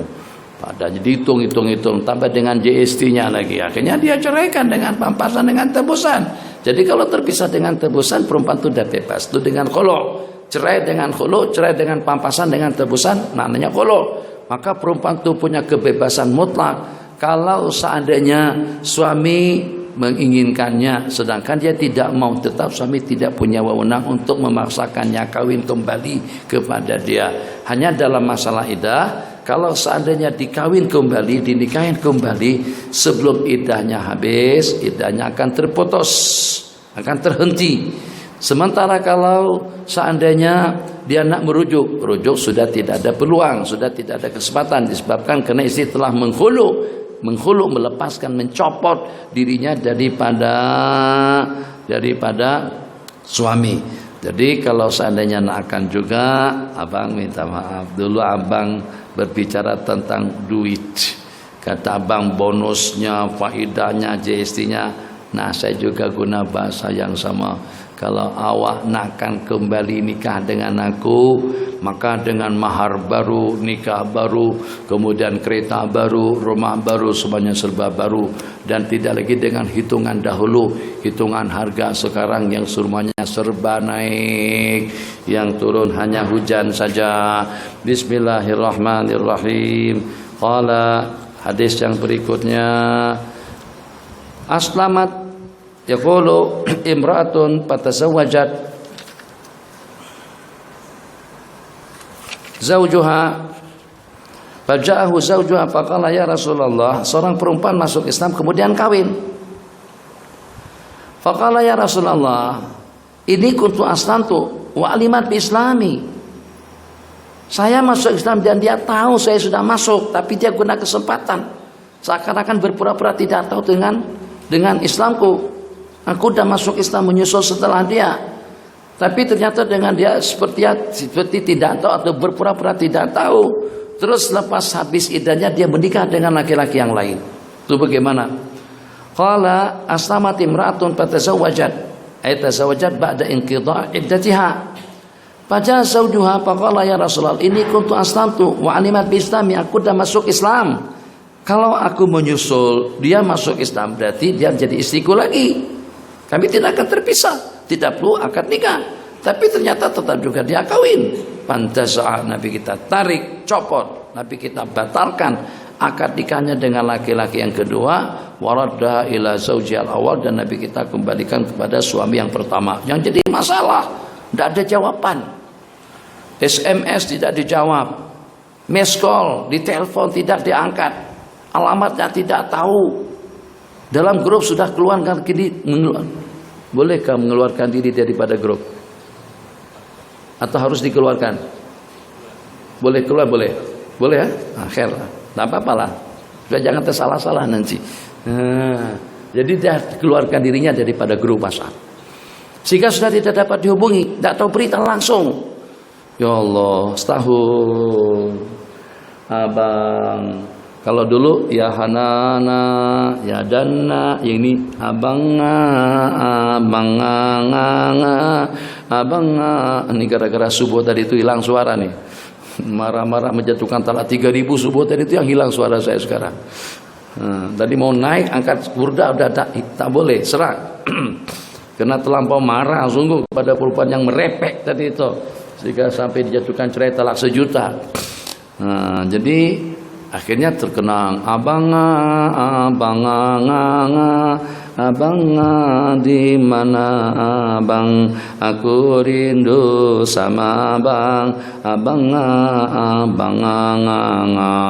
Tidak ada berita nak kawin dia masih sebagai istrinya, nak berkumpul di mana suaminya. Itu ikut mazhab kita sangat-sangat terus sekali ikut mazhab Al-Imam Asy-Syafi'i radhiyallahu ta'ala anhu.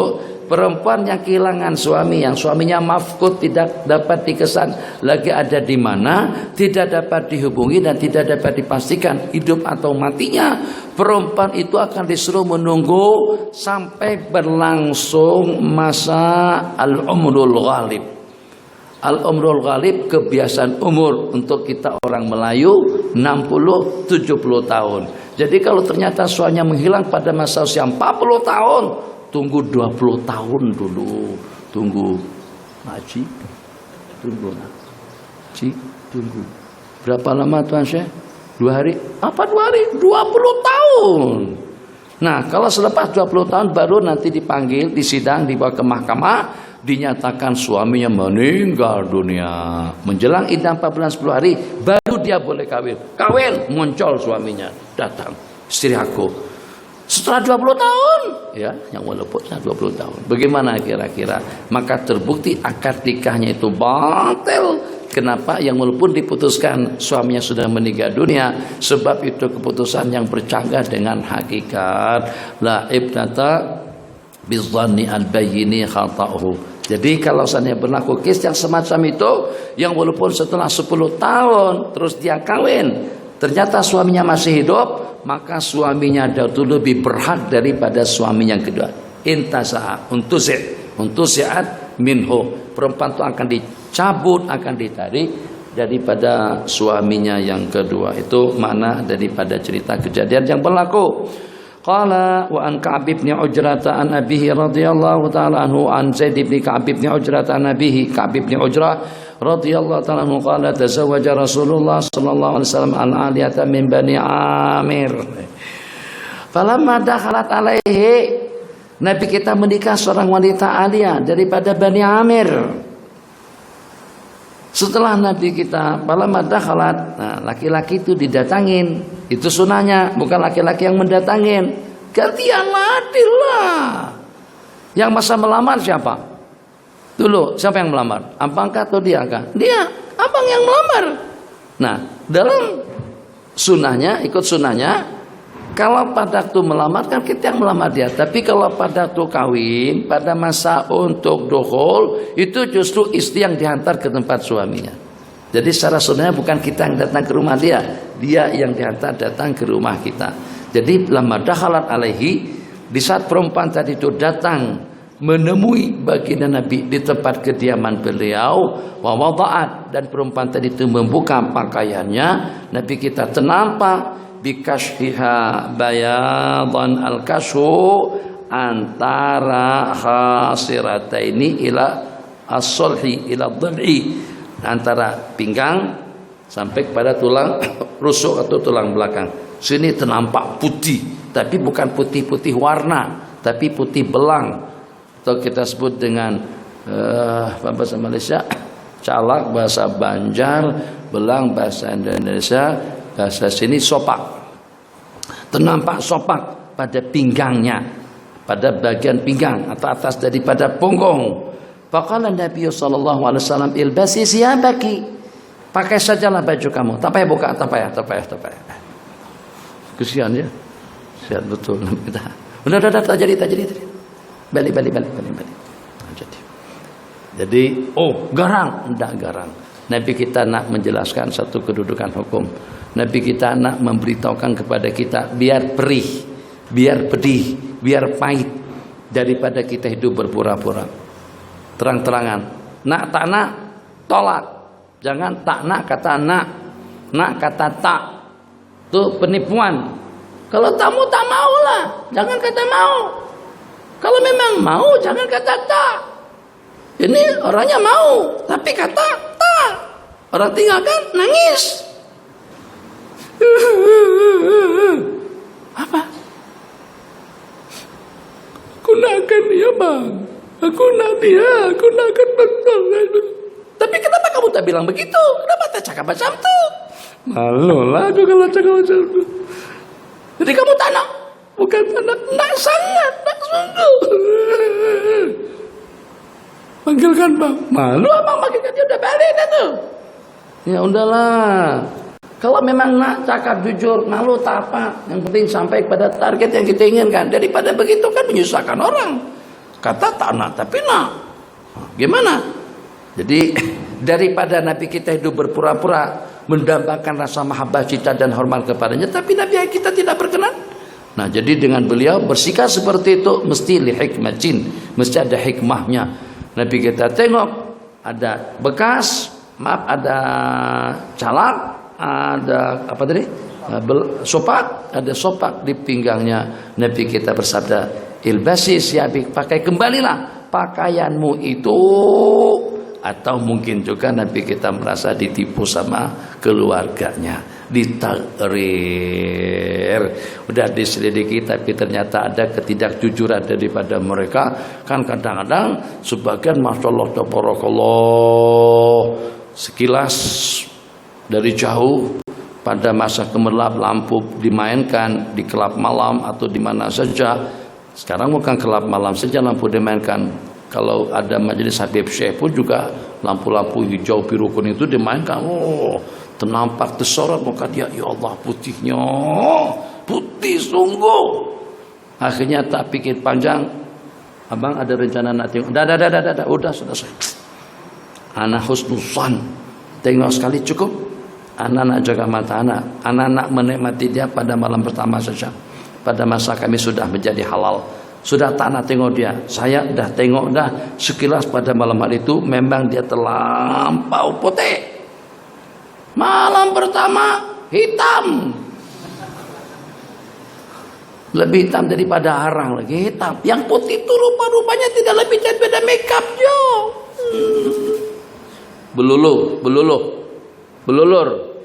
Belulur. Bang daki dulu. Semer.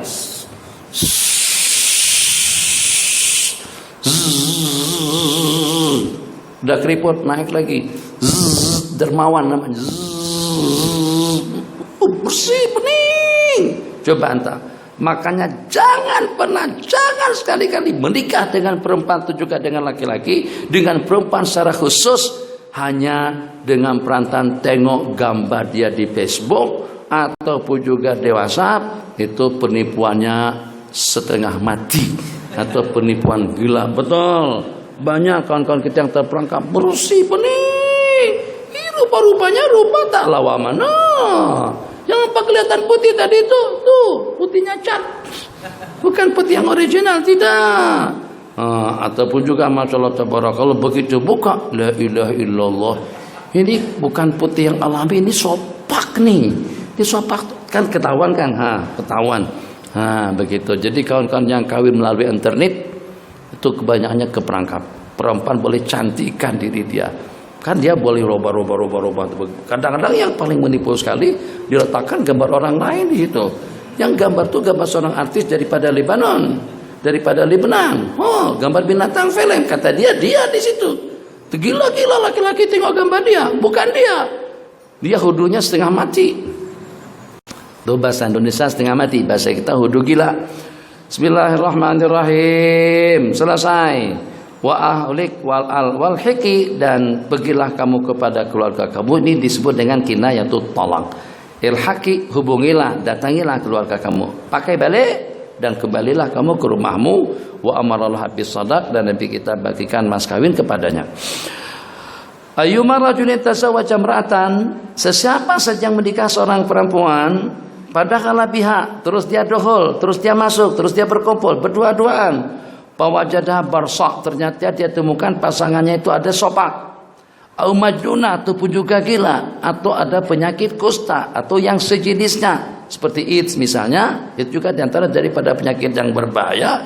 Palahas sadaku, maka dia berhak untuk mendapatkan mas kawin sepenuhnya bimasisihi, masis di situ ya imma dengan makna jima, imma dengan makna karena dia menyentuhnya. Bahkan oleh sebagian ulama dukhul itu tidak mutlak harus dengan jima. Kalau sudah berkhalwah berdua-duaan pun mahar akan jadi sepenuhnya. Cerai sebelum dukhul, mas kawin kembali separuhnya. Cerai pada dukhul akan sepenuhnya. Yang seumpama dengan dukhul berdua-duaan di saat sudah tidak ada penghalang untuk mereka bersama. Qala wa huwa lahu ala man gharrahu minha wahwa lahu wahwa sadak lahu ke atas orang yang menipunya. Itu tadi itu yang di make upin tadi itu sebenarnya sopak, dipolis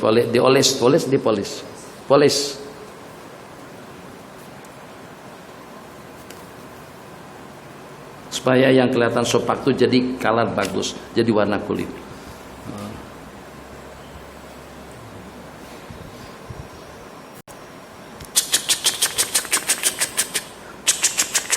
Dimontongkan kembali pada umur penipuan semuanya, umur 69. Dia isi ngaku umur baru 31, tapi penampilan memang seperti 31. Kenapa? Semuanya sudah di decoration atau sudah renovationnya, masya Allah, dari atas, daripada rambut semer, rambut senang saja kalau nak hitamkan rambut mudah, nak mancungkan hidung juga mudah, nak montokkan pipi itu pun juga mudah, jadi perawan pun juga boleh, yang penting duit. Tapi duit tidak dapat meremajakan umur. Itu satu, ingat yang satu. Dua dulu dalam pengajian kita, duit seperti apapun hebatnya tidak mampu untuk meremajakan umur. Dia mampu untuk mencantikan, dia mampu untuk meremajakan muka, dada, bagian-bagian yang ada pada anggota tubuhnya, tapi tidak mampu untuk meremajakan umur sehingga daripada 60 menjadi kepada 45, menjadi kepada 33. Satu. Kemudian yang kedua, kita yang nganggur, yang santai, makan minum tidur nganggur, makan minum tidur nganggur, makan minum tidur nganggur. Kalau tidak diguna, tidak dimanfaatkan, tetap juga umur kita tidak akan bertambah. Beda kalau dengan alat, asalkan kita tak guna, jangan dipakai. Selepas kita beli satu buah kereta murah namanya Ezia, harganya 31.000, yang paling murah 24.000, serba tidak lengkap. Di Indonesia Ezia harganya namanya Alia, harganya dalam 82 juta. Kita masukkan ke dalam bilik tidur, kita letak kereta tadi itu di dalam kelambu. Sampai tahun 2013 kereta itu masih cantik, usianya sudah 1300 tahun. Tapi kalau dengan kita nganggur, makan minum tidur, tak nak buat khidmat, tak nak berzikir, tak nak sembahyang, kalau takdirnya mati pada tahun 2031, akan meninggal pada tahun 2031. Tidak dimanfaatkan anggota tubuh, tidak akan memanjangkan umur kita. Jadi yang semacam itu alat. Nih dengan kitab, ini dengan sejadah. Ini kipas jangan dipakai, simpan saja, masukkan dalam kotaknya, simpan sampai pada tahun 3039. Kita guna kipas yang ini, orang pelik. Apa? Sebab sudah tak ada lagi kipas-kipas yang begini. Itu kereta tuh kalau nak mahal jangan dipakai. Sampai jadi bahan antik 3000 tahun ke depan baru dijual. Mesti orang pelik tengok ini kereta sejak pada tahun 2000-an. Ya, mereka sedang berada pada tahun 4000. Kita pun di mana pada waktu itu yang memanfaatkannya. Jadi ada dua pikiran. Kalau nakkan barang jadi barang antik, harganya mahal, tapi yang nikmati bukan kita, anak cucu. Rasa-rasanya lebih dia kita jual pada waktu kita masih hidup, senang kita manfaatkan duitnya daripada mereka yang memanfaatkan. Belum tentu kita diingat. Kadang-kadang keluar duit 5 ringgit, 10 ringgit pun tak mau. Tuh kuburnya orang tua tertutup dengan rumput. Tak nampak batang nisan. Astagfirullahaladzim. Tambah lagi dengan Salafi Wahabi yang kurang asam memfatwakan tidak boleh ziarah kubur pada hari Lebaran. Orang ramai diziarahin, masa ibu bapak tidak diziarah, itu saja cukup. Apakah kira-kira emak ayah awak tak tahu kalau pada waktu kita ziarahi? Tahu ya? Dokter tahu ya? Mufti tahu ya? Awak tahu ya? Kalau kita salami mereka, mereka menyahut tak? Menyahut. Kalau kita salami mereka, mereka menjawab kan? Menjawab. Kalau kata mereka tak jawab, udah tak payah ngomong, tak payah cakap tentang agama. Kamu masih jelek lagi dalam urusan ilmu agama. Kalau tahu, dengar. Kalau mereka menjawab, kalau mereka, oh datang lagi suara. Kalau mereka tahu, intinya marah-marah, baru suara itu keluar. Wah, jadi kalau mereka tahu bahwasanya mereka mendengar, kunjungan anaknya pada waktu berkunjung, menjawab salamnya pada waktu dia memberikan salam. Sekarang saya nak tanya, kira-kira bagaimana kalau seseorang memperuntukkan ziarah keluarga pada hari Lebaran saja? Ayo, haramkah? Udahlah. Kenapa dibolehkan kita berziarah? Kenapa tidak ada yang komen? Kenapa bahkan digalakkan dengan kita ziarah menziarahi pada hari Lebaran? Hari Lebaran pertama, maklong, ma'ati, ma'atam, ma'ru, ma'encang, ma'ning, mama kuning, ma'ring, ring, semuanya didatangi. Terus ma'adanai tidak diziarahi. Mereka lebih berharap ziarah kunjungan kita pada hari tersebut berbanding dengan orang-orang yang hidup. Kalau yang hidup tak kita ziarahi, masih boleh makan minum dan mendapatkan segala-galanya dari sana sini. Tapi kalau dengan mereka tidak kita kunjungi, dari mana mereka akan mendapatkan kebaikan ziarah, pahala, hadiah, bacaan doa dan lain sebagainya kalau kita tidak mengunjungi mereka. Jadi kalau sana kalian punya pandangan, simpan saja, masukkan ke dalam freezer, masukkan dalam peti es pendapat, jangan diwar-warkan masuk dalam Facebook, bikin orang-orang jadi masalah. Jadi pertanyaan hangat sekarang dibahas tentang ziarah kubur pada hari Lebaran. Jadi begitu saja. Kalau haram ziarah kubur, tentu juga haram menziarahi orang-orang yang hidup, sebab semuanya hayat hanya berbeda tempat. Ini hayat barzakhiyah, ya ini hayat dunyawiyah. Kita sedang berada di alam dunia, mereka sedang berada di alam barzakh yang sangat-sangat memerlukan dan mengharapkan sumbangan pahala ziarah kunjungan daripada kita. Bismillahirrahmanirrahim. Terakhir hadisnya sudah habis. Qala, ternyata barsa au majnunah au majzuma falaha sadaqu bimasisi iyaha wa huwa lahu ala man gharra minha. Wa fi riwayatin qala wa biha qarnun fa zaujuha bil khiyar. Ternyata dengan dia ada tanduk. Tentu jangan salah paham, bukan perempuan bertanduk, tidak. Wah, itu perempuan mana tuh Syekh? Dari keluarga Mongol kah? Holaku kah? Enggak, itu holaku tuh cuma topinya saja, itu juga cuma topinya yang pakai tanduk. Mereka tak ada tanduk. Itu kan dalam film-film mereka bertanduk kan. Oh, dari kumpulan enggak ada. Yang dimaksud, hati-hati jangan tersalah-salah. Apabila seorang laki-laki menikahi seorang perempuan, ternyata dia temukan perempuan itu mempunyai tanduk, baik tanduknya 2 atau 1 di tengah. Enggak, bukan itu maksudnya. Kalau tanduk di kepala itu senang saja buang, ambilkan gergaji, grik, sudah selesai. Yang dimaksudkan dengan karandis itu kemaluan tertutup dengan tulang. Jadi ada disebut dengan karna, dengan ratka dengan karna. Ratka tertutupnya dengan daging. Kalau digauli akan menyatu antara depan dan belakang. Itu tertutup dengan laham. Ataupun juga karena tertutup dengan tulang. Sudah tidak dapat diopti dan tidak dapat diatasi. Jadi penyakit laki-laki mamsoh. Ini terakhir nih, tapi panjang. Laki-laki mamsoh, mamsutatnya tak punya. Malam pertama dicari-cari, diraba-raba, punya abang mana? Hilang dong. Makan kucing. Karena tidur biasa, tak pakai kain. Kucing cengok itu seperti ikan lele. Atau seperti ikan belut, seperti belut lah. Makan dia. Tapi Allah takdirkan dia umur panjang hidup. Itu namanya mamsu. Mamsu itu laki-laki yang tak punya langsung, hilang haknya dia. Tak pergi kemana. Itu satu. Yang kedua, majbub. Majbub itu yang 2 testisnya, 2 telurnya dicabut, tak ambil, tak apa-apa. Tujuannya juga untuk kesehatan, supaya kalau binatang pengen mau supaya gemuk, tak ada nafsu, tanggalkan 2 bijinya, itu majbub.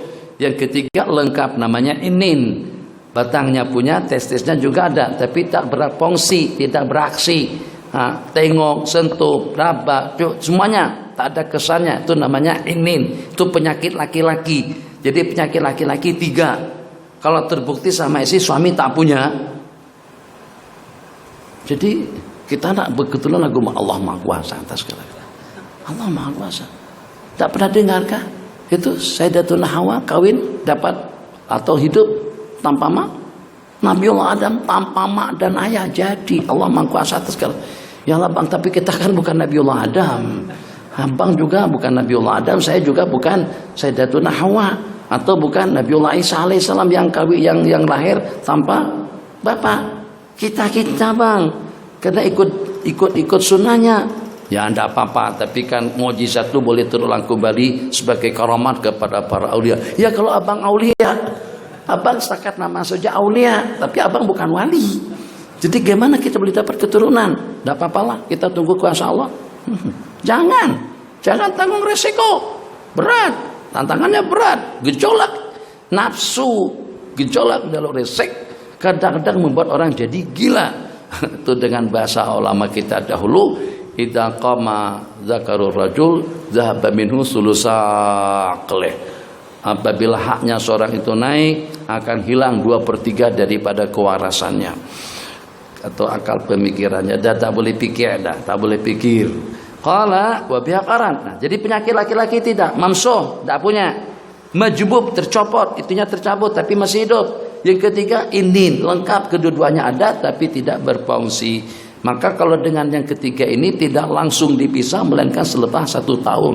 Diberikan masa selepas 1 tahun. Takut kalau beraksi di musim sejuk, musim panas, mungkin semi. Musim semi sini sebut musim bunga. Kemudian musim runtuh, sini sebut dengan musim luruh. Ya betul. Tak tahu musim nggak? Musim daun-daunan berjatuhan itu sebut musim apa? Musim luruh. Nah, kemudian pada masa berbunga segar penghijauan itu disebut dengan musim bunga. Kami sebut musim semi. 2 musim berikutnya sama, musim hujan, musim panas dengan musim dingin. Nah, itu sama. Jadi kurlah nanti pada musim panas semuanya jadi panas. Juga pada musim sejuk ternyata menggeliat, masya Allah tabarakallah. Udah selesai. Kalau begitu tak jadi bercerai. Sementara aib perempuan 2, ratka karena ya ima dia ratak, ima dia karan. Seketika, tak boleh tunggu sampai besok. Kecuali kalau bilang karena tidak memungkinkan, tahunya pada malam hari. Masuk malam pertama, ternyata istrinya Majnun.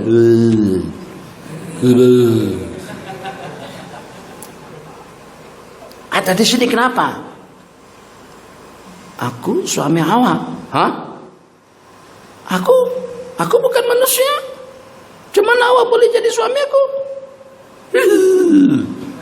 Langsung keluar tanduk. Pampir. Iya, keluar. Saya tahu dalam filmnya lah. Itu benaran enggak? Pampir itu benar kan? Manusia punya taring terus sampai berubah menjadi macam-macam seperti itu. Kalau ternyata suami atasnya macam itu, udah akan bercerai, minta dipasahkan nikah mereka. Kalau siang hari seketika itu juga. Kalau seandainya Anda tahu istrinya ada sopak, terus oke juga, terus digaulinya, Anda sudah tidak boleh mempasahkan nikah yang berlangsung. Kalau Anda berpisah juga dengan cerai. Apa maknanya? Apa bedanya?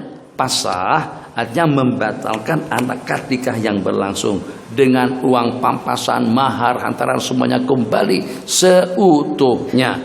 Qala fa in masaha, tapi kalau dia sentuh, falahal mahru bimastahala mim farjiha. Qadha Umaru bil inin. Sayyidina Umar membuat keputusan kepada laki-laki impoten, laki-laki yang mati pocok. Perempuan itu inginkan laki-laki yang hidup pocok, yang mati pocok itu tak manfaat. Makanya iyakum summa iyakum, jangan terbabit dengan onani, jangan terbabit dengan onani laki-laki atau juga perempuan. Yang walaupun itu cara yang paling cepat untuk mengatasi gejolak nafsu, tapi dia berdampak negatif yang diantaranya junun, boleh jadi orang gila, akal pemikirannya jadi tidak waras, dan boleh menyebabkan akan menjadi mati pojok. Sehingga orang yang senantiasa selalu beronani itu tidak boleh berhadapan, tidak boleh melakukan aksi perlawanan dalam jangka panjang. Mungkin saja baru berhadapan sudah tumbang dah. Nah, jadi kita tidak mau baru berhadapan tak tak tak tak tak tak tak tak. Itu kuda yang berjalan macam itu. Antum paham kemana? Innalillahi wa inna ilaihi rajiun. Nah, jadi kalau ingin melakukan hubungan secara ideal, jangan sekali-kali sentuh dia, ganggu dia. Makanya orang-orang yang melakukan hubungan tanpa menghayalkannya, sehingga tidak pernah beraksi atau juga tidak pernah berlaku ketegangan sebelumnya, hubungannya akan lebih ideal. Bahasa kurang lebihnya tahan lama. Tapi kalau dengan seseorang tadi itu, katakan saja dia menghayal akan bersama istrinya 5 hari ke depan. Tiap teringat naik nafsu, tiap teringat naik nafsu. Bahkan detik-detik terakhirnya nafsunya naik. Ini untuk 17 tahun ke atas. Kamu tidak termasuk. Tutup telinga macam itu. Bagus. Jadi kalau terlalu banyak menghayal ke sana sepanjang jalan tegang, itu pada waktu beraksi nanti paling dalam 1-2 menit ya sudah tumbang. Itu cara yang paling ideal untuk mengatasi apa kita sebut injokulasi dini. Caranya jangan banyak memikir ke situ. Jadi kalau pada waktu nak beraksi secara seketika. Itu cara yang paling ideal. Tak perlu obat-obatan. Kalau tidak habis nanti tongkat ali akhirnya terpaksa harus mencari tongkat Aba Talib atau tongkat apa. Itulah Rabbana atina fid dunya hasanah wa fil akhirati hasanah wa qina adzabannar. Amin. Walhamdulillahirabbil alamin. Subhanakallahumma wa bihamdika asyhadu an la ilaha illa anta nastaghfiruka wa natubu ilaik. Qamat setelah 7 menit.